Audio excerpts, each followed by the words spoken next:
Hello, ମୁଁ ଆଶା ଦିଦି। ଆଉ ଆଜିର ଟପିକ୍ ହେଲା ଛୁଆ ଜନ୍ମର 3 ମାସ ଭିତରେ।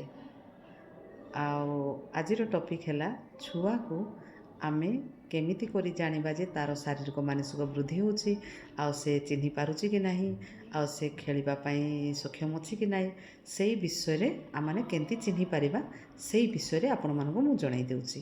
ଆଉ ଏଇଠାରେ ଆମେ ଦେଖିବା ଗୋଟିଏ ଛୁଆକୁ ଶିଶୁ ଆଡ଼କୁ ଆମେ ଚାହିଁକି କଥାବାର୍ତ୍ତା କରିବା। ସେ ଆମକୁ ଚିହ୍ନୁଛି କି ନାହିଁ, ସେ ଆଖି ତା'ର ଠିକ୍ ଅଛି କି ନାହିଁ, ତା'ର ମାନସିକ ସ୍ଥିତି ଠିକ୍ରେ ଅଛି କି ନାହିଁ, ସେଇ ବିଷୟରେ ଆମମାନେ ଦେଖିବା। ଆଉ ତାକୁ ଚାହିଁକି ଯେମିତି ଛୁଆର ଏପଟେ ସେପଟେ ଧ୍ୟାନ ନ ହେବ, ସେଥିପାଇଁ ଆମେ କ'ଣ କରିବା, ସେ ଛୁଆକୁ ଦେଖିକିରି ଆମେ କଥାବାର୍ତ୍ତା କରିବା।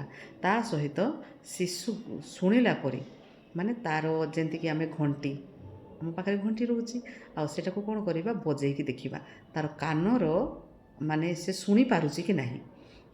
ଯଦି ସେ ଶୁଣିପାରୁଥିବ, ତା'ର ଚେହେରା କ'ଣ କରିବ, ଏପଟେ ଟିକେ ସେଇପଟେ ଟିକେ ବୁଲେଇକିରି ସେ ଶୁଣିବା ପାଇଁ ଚେଷ୍ଟା କରିବ।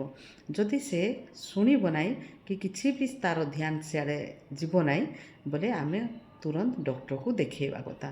ଆହୁରି ତା'ର ଆଖିର ବି ଆମେ ଯେତେବେଳେ ପରୀକ୍ଷା କରିବା, ସେଟାକୁ ଆମେ ରଙ୍ଗୀନ ବେଲୁନ୍ ଯାକ ବାନ୍ଧିଦେବା ବା କଲର୍ ଏମିତି ଦେଖେଇବା ପାଇଁ ଚେଷ୍ଟା କରିବା।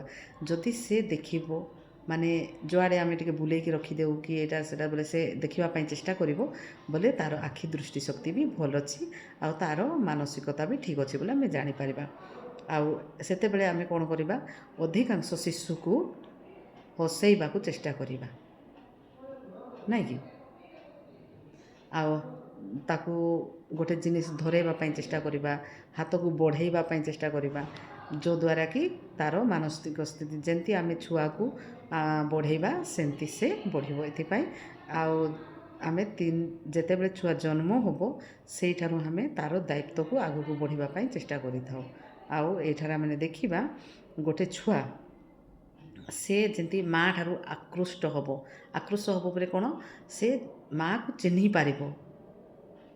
ସେମିତି ଆମେ ମାଆ ଠାରୁ ବେଶୀ ତାକୁ କ୍ଲୋଜ୍ ରଖିବା ପାଇଁ ଚେଷ୍ଟା କରିବା।